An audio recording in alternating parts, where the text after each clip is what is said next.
the other day, Nintendo tweeted, new interactive experience for Nintendo Switch that's specifically crafted for kids and those who are kids at heart. And then on Thursday, we got the Nintendo Labo reveal. Brian, cue that Russian music. Cue that. Oh, jeez. Wow. All right, ready? The Nintendo Labo reveal.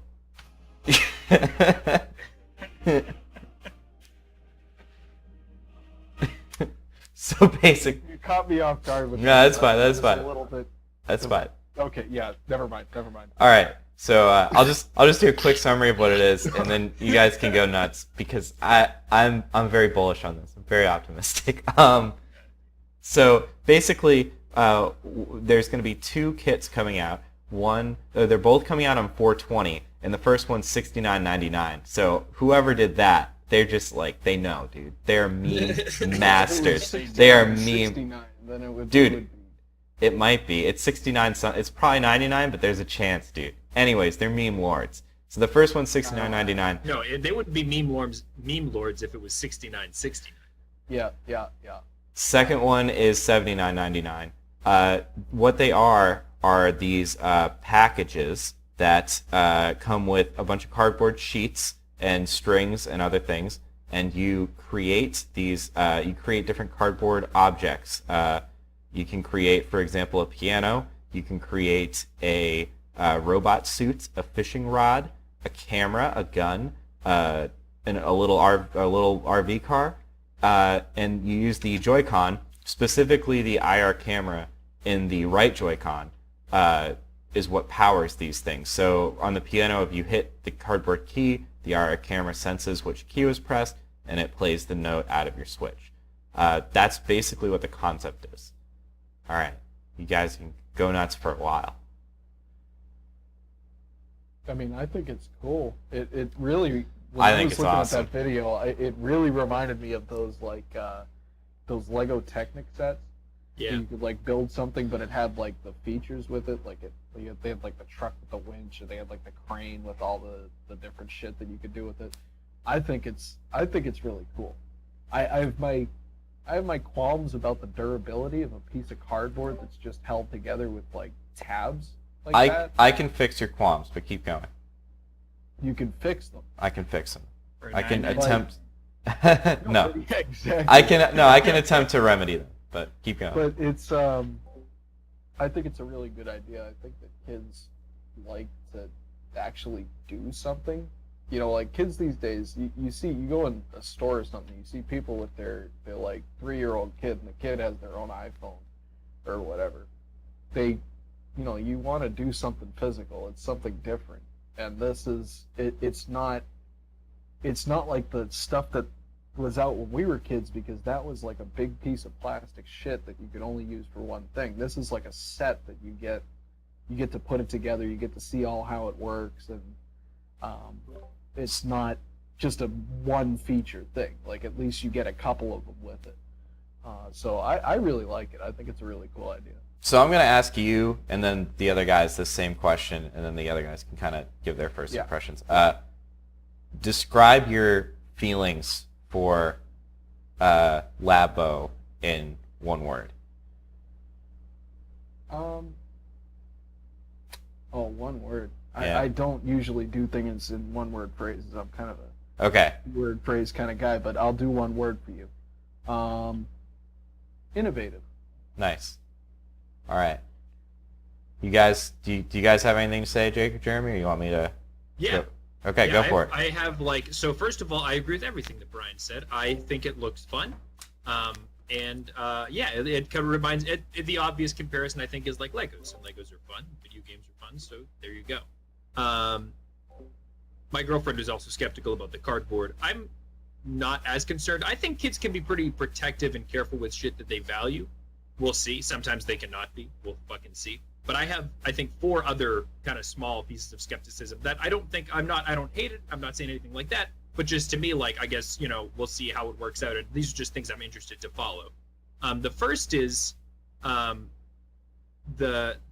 think that, so Nintendo says it's oriented at kids. My gut feeling is that there aren't that many kids that own Switches. Like if you had to tell, if I had to guess the number one demo that owns Switches, I would say people our age. That if we remember back, that was kind of their marketing scheme for this thing. So will a bunch of people our age buy this? Maybe. I'm also just skeptical about how well it will work. Like it looks fun in the video, but when you actually put together your cardboard piano in real life, will the fucking IR or whatever sensor in the Joy-Con actually like correctly register it every time? Color me skeptical. Also, it basically, to an extent, I think it's basically just the peripherals for the Wii, but made of cardboard, which is not necessarily a bad thing, but just an observation. I don't remember what the fourth thing was. It might have been priced. I think it's kind of expensive. Yeah, but how many Wii peripherals? I did, yeah. It's $69.99, $79.99 respectively. And it's $70 for all the shit, and then for the awesome robot suit, it's which $80. We may or may not be able to confirm was used in the filming of Pacific Rim 2. Yeah. That was a little bit worse. Back to the You rim. heard it here first. But like, still, you'd be paying how much were the Wii peripherals? Like $50 a piece? No, 40, they $50 were pretty cheap. But So this that's- is yeah, so Still, you I mean, definitely, you're still that's getting where the, more bang for your buck with the Yeah. cardboard. yeah, that's what I said. That I think the cardboard makes it a little bit more, you get a set of maybe like 6 or 7 things instead of just one thing. Because there were other Wii peripherals that were like very comparable. Like they had a fishing rod, they had a little gun. They didn't have a fucking piano. Do you have a word to describe this? But, Your feelings on it? whimsy? Okay, cool. The last whimsy? Is that your feelings on it, or is that the word that you would choose to describe? I would describe it with the word whimsy or whimsical. My feelings are surprised, pleasantly surprised. Yeah.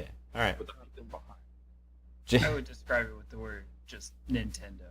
Yeah, that's a good word, This is dude. like, this is the summary of Nintendo recently. It's like, why did you do this? And maybe it's gonna work. And I don't really know. But yeah, I mean, I pretty much agree with you guys. When I first saw it, I was like, WTF, Nintendo? What is this? Are you selling us cardboard? And then on second thought, I was like, this is pretty cool. You kind of have your budget VR. I mean, we discussed the Vive Pro last week on the podcast, and that the current Vive sells for $600-$700, and we're thinking that the Vive Pro may not drop the price. It may come in at a higher price than the current Vive. So this kind of opens up the VR to achieve. I mean, for $60-$80, you get VR. That's the cheapest you can get VR besides on mobile. So that's pretty Yeah, cool. yeah. And it is kind of following in the mobile tracks. Like, didn't Google have a cardboard? Google Cardboard. Stereoscopic VR. did. Yeah. How They did still that do. That go? was different. It 'cause went this very one well. comes with software. Google's was just cardboard. Yeah. It was Google's, just like a well, stereoscope. beyond that, it was at the beginning just the blueprints to like go get a box and do it yourself. Right. And it was free. Then you could And it's what, like then you could 15 order it. Yeah, you could order the pre-cut cardboard or whatever.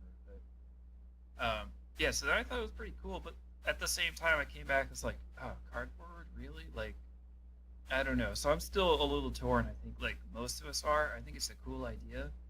I think the only thing I would have liked to see is it opened up to kind of like people to develop their own software for it, which is the opposite of what Nintendo would ever do. But I think that'd be cool if people could actually create Yeah. their own stuff, The dev Great. kit. cardboard stuff. Like, yeah, like just open up for development. Because if you're trying to market this to being like creative, like kids, like maybe down the maker vein of stuff, like Nintendo's kind of the opposite of what I think of when I think of creative and maker vein, because they are extremely closed and keep their source code very tight to their, That's a good point.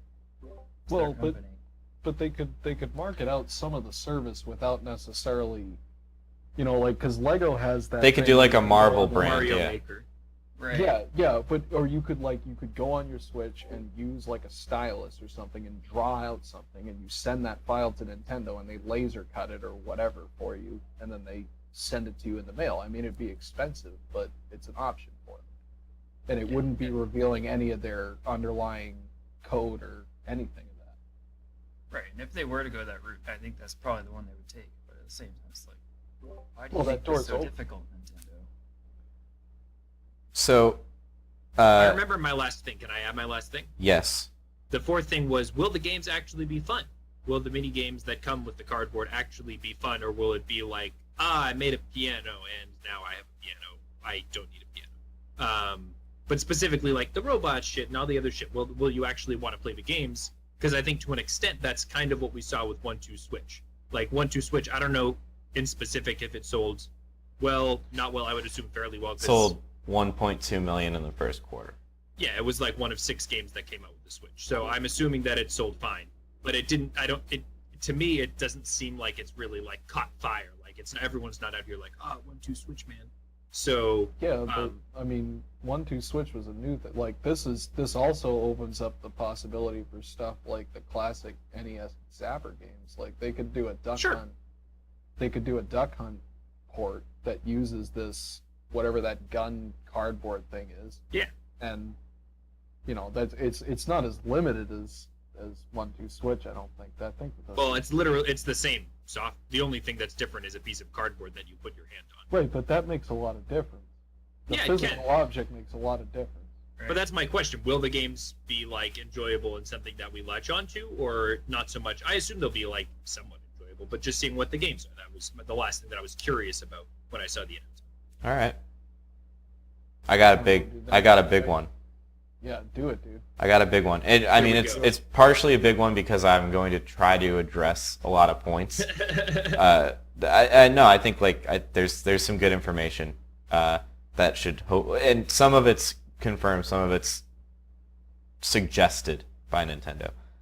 Anyways, I think this is goddamn brilliant. I think this is amazing. This is great. I think to really get a sense of the appeal for it, you have to put yourself in the body of a kid. This is not for us. You have to be 7 years old again, and you have to take a look at your so kind of to go to one of Jeremy's points real quick. Kimishima, he's the president of Nintendo.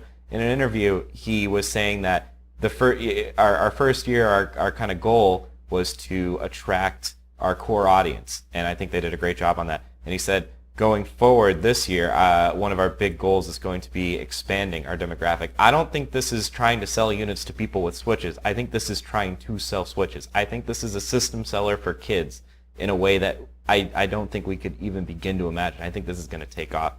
From a kid's perspective, this is so much cooler than touching buttons. You get to build something, you get to decorate it, you get to create something, and even if the games aren't fun, I'm going to go into just a few things. There was a guy from The Guardian who had Hands on Time, and he said the simplest thing that he made, he didn't make everything, the simplest thing that he made took him 15 minutes to make. The hardest thing, which was the piano, took him 2 hours to make. And I would imagine that robot suit could be 4 or 5 hours to make. Yeah, it's a lot of parts. That is a task. That's something that kids would like. Kids who like Legos and stuff, that is like a whole new level, because then you get to actually wear it and play with it and interact with it, and it just meshes so well. It's Nintendo's solution to VR, AR, mixed reality, and they just did it. They just did it in such a brilliant Nintendo way. They're leveraging this. This is using the Switch in a way that nobody could have imagined, because there's so few devices where you have a dedicated screen with 2 separate things, both of which have enough fine-tuned motors to actually cause things like cardboard to move linearly or rotate around in circles based on their motors.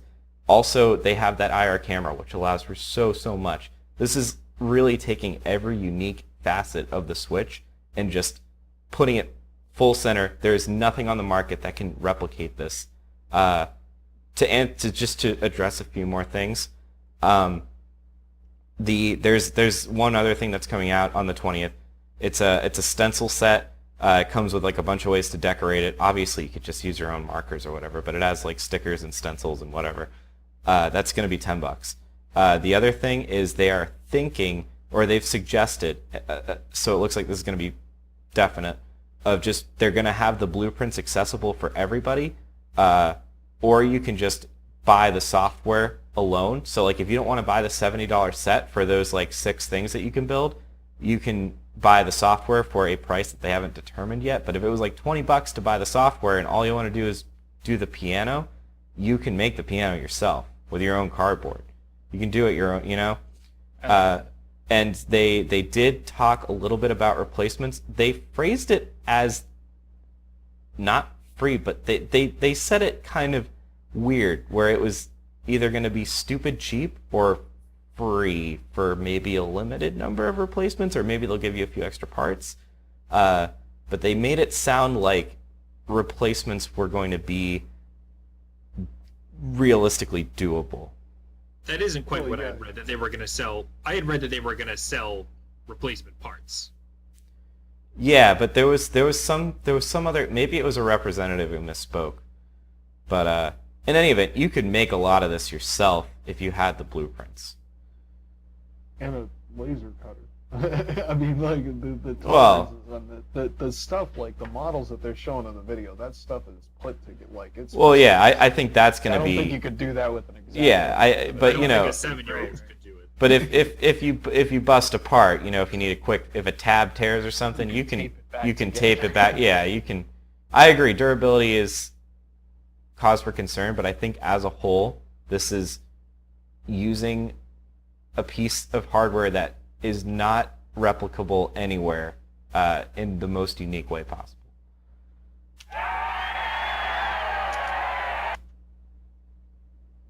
What I think would be what I think would be really interesting is if they actually did a collaboration with Lego, because I'm pretty sure that they're you know how they had that robotics thing, the Mindstorms? Yeah, the Mindstorms. I'm pretty sure that's either dead or nearly dead by this point. It's not? Yeah, Jake I schools actually use that all the robotics time. team, Yeah. So it's Oh, very really? big in like the middle school scene. I mean, it's But not like it's not like I outside buy of it that, for like a fun, consumer, but it's, yeah. it's huge for education, not so much in the consumer realm. I think this But- has the potential to be huge for education. Yeah, how much better was would that be thinking if that it had a GUI right on it with a touchscreen? And it's got the sensor cable. It's got more sensors, the Switch, built into it than one of those little processors natively. And Yeah. you could come up with some sort of cable to let the Joy-Cons communicate with the motors and stuff or whatever. I mean, the Joy-Cons are the motors. No, but I'm saying if you wanted to Oh, integrate yeah. with Lego, I'm sure you could make something like the Joy-Cons have enough capability to transfer data. They're pretty breakable. You can use Joy-Con on your PC. You can get them in Yeah, so working with there's stuff. A lot of flexibility. I think that it's. I would like to see them do a collaboration with Lego. I think that would be fantastic for both companies. Because what do kids like the two things kids like, fucking Nintendo and Legos. It's not. I don't expect that to happen. No, but it would be not. It would be semi-directly competing with Lego's own products. I think we're also just to a degree kind of overlooking like the creative aspect. Like we see these plain cardboard things right now, but I think from a kid's perspective, you can deck these out. You can put your Stickers. you can cover it with stickers, dude. You can put Fucking your sticker that shit up. I don't know. I think there's That's- a difference between the kids that are interested in coloring cardboard and the kids that are interested in building. Yeah. things. And that's why I agree with you, Chris. I don't think that they're exploiting the creativity aspect of it enough. Like if yeah. So with actually, something like Legos, there's an infinite number of possibilities. Even if it has the same program, you can build the actual thing as many ways as you want to, you know. yeah. And that I think ties into what Jake's talking about. It gets the kid that I built this, but I want to take it apart and make it better, or I want to make it do something else. I mean, I don't want to be like a Debbie Downer, but presumably you can't do that, right? Because Well, not it's the like way it's- very precisely fine-tuned. Yeah, not the way it's set up right now, but the capability. I is don't there. expect it's going to be set up differently in the future, based on everything we know about Nintendo. Yeah, I mean, what does every kid love to do? They love to build a gun with Legos. I mean, Yeah. like, how much fun would it be to build your own gun with Legos and then do whatever shooting game. There like, is a gun. Yeah, but part of the appeal of Lego, there is a gun. Part of the appeal of Legos is like that after if you're a kid, not like if you're old like me, I still buy Legos, but like I make a Lego set and then I look at it because I'm old and I'm not creative anymore. But like when kids do Legos, like you build it sometimes. Sometimes you don't even fucking build it. You just are like, oh, that looks cool, and then you open that shit up and you just start fucking going at it. And you can take it apart, put it back together a billion different ways. I don't really expect that. So I think that's where the build I think is going to be like a one-time thing, but like the piano being 2 hours, it's going to be a decent time commitment that you're going to be proud of when you're. Well, no. So the piano comes with a set of like 5 or 6 things. So you say that's like 8 hours of build time. That's pretty good. And then I think the software is what's going to have to hold. But the through. problem that I'm kind of seeing, and I think this ties into what Jeremy was saying earlier, is that the software for that kind of thing, like how many times can you play a fishing game? How many times can you play a game that's like effectively it's just a piano? You push a button and it makes a noise. Yeah. I mean, How often is it? You put the thing together yourself, but I mean, there's a limited amount of like satisfaction. Yeah. To get out of that. How often is a kid who doesn't know how to play piano going to try and play with a small cardboard piano that I'm skeptical that it will correctly register which key you're hitting? Because cardboard also like it's fucking it warps. Yeah, it's not a perfect building material. It fucking has like surface not tension but like it has friction with itself. But you know what I mean? They don't glide Depends easily. on the type of cardboard, dude. You can mitigate that. No, I'm sure they will, Mitigate that. but like yeah, as you said it much more gracefully. It's not a perfect building material. But this is where we're not thinking like a kid. Like kids don't give a shit if like If their toy doesn't work. like if I was a kid, I would want to be able to take it apart and put it back together the way I wanted to. And That's the whole appeal of Legos.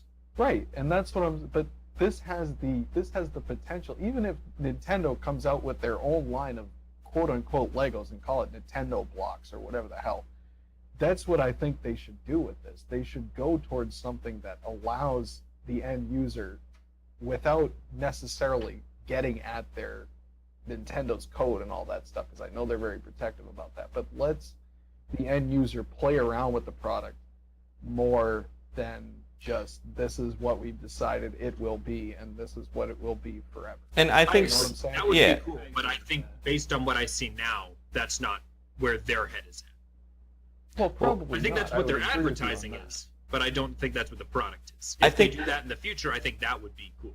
and But I they have the potential now, and they've shown that they have the potential. yes, they do have the potential. Maybe. I think some of their software is a little more dynamic than we're giving credit for. Like the RC car comes with like obstacles and you make your own obstacle courses. The piano, to my knowledge, well, you could record stuff and play it back. And the guy on The Guardian said you can throw your finger across the keys and it registers them perfectly. But it has like tutorials for teaching you. I think some of it, like I agree, I can't really see how far the fishing game's going to go. But I think that there's, you know, even if each of these gives you an hour of fun, plus another 2 hour to 2 hours of build time, I think that's all you need. And I think the robot game is going to be the one where that's like a more proper game. Yeah, you get to put that on, you smash shit. Yeah. You can turn into a car, can't you? Like drive. Yeah, around. yeah. But like $70 is kind of a lot of money for 10 hours of fun. And you're thinking that people are going to buy Switches for this, so you think they're going to pay $300 for 10 hours of fun? I don't think that people are going to buy Switch. I disagree with Chris on that. Yeah, I think don't no. see I that. think this is going to make kids want a Switch. I don't think, I think if you're a kid and you see this and you'd be like, I want this, then your parents are like, okay, you can get like one game with it. I think some kids will want Mario, but for those kids who maybe aren't huge video game players or just they have that creative mindset, I think they're going to go for this. The other option is you want to pay $250 to play with a piece of cardboard. I can let you do that for free. So. Which I think is what a lot of parents are going to say. They're going to be like, you've got to That's be the problem. fucking That's- kidding me. That's the big problem. Is parents aren't going to get it. You want the cardboard game? Fuck you. Here's cardboard. I'll It's make piano interesting. noises. It's interesting. I don't know how it's going to turn out. But I've seen a lot more crap be peddled for a lot more money. Let me put it that way. But all right, any closing thoughts from what we've said? I'm good. All right, I think we summed it up. Brian, give us a Hey, wrap. guys, I'll give you a wrap, and I'm gonna be real with you tonight. I know I try to be, I make an attempt to be humorous sometimes, but I'm gonna reel at you. We're doing this because like people like to listen to stuff about video games. So if you have something that you want us to talk about, if you have something that you like that we talked about, or something that you wish we wouldn't talk about anymore, let us know down in the comments. Because user input is always useful when you're trying to refine your product. And of course, as always, just go ahead and give that motherfucking like button a smash, and all that good stuff. So All right, thank you, Brian, and yeah, definitely let us know what you think in the comments. Let us know what you think of Nintendo Labo. Are you gonna pick one up? Are you a parent? Are you gonna pick one up for your kids? Let us know your thoughts. Have a good one. We'll see you guys next week.